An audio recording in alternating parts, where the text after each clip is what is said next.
आज आपण उपवासाचे उत्तापे बनवणार आहोत। त्यासाठी मी एक पेला वरे घेतलेली, अर्धा पेला शाबूत तांदूळ ते भिजत ठेवायचं 4 घंट्यासाठी। हे भिजलेले हे बारीक वाटून घ्यायचं।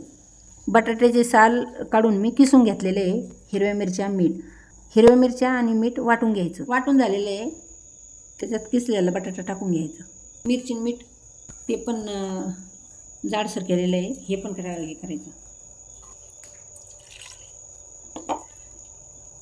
हे सगळं एक चांगलं छान असं मिक्स करून घ्यायचं।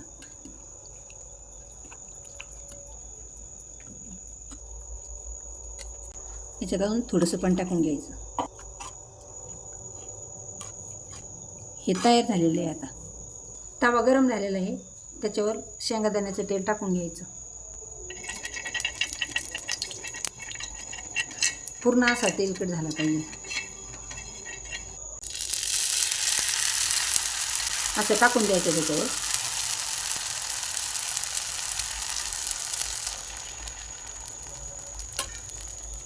दोन 3 मिनिटासाठी झाकण ठेवायचं। पालथा करून टाकूया।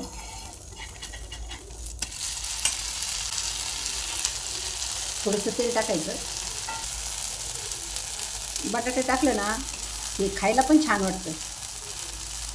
मी शेंगादाण्याचा वापर पण नाही केलेला आहे याच्यामध्ये।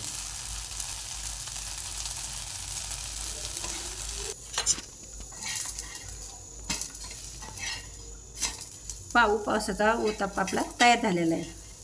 तुम्ही हा उत्तापा करून पहा। आवडल्यास शेअर आणि लाईक करायला विसरू नका।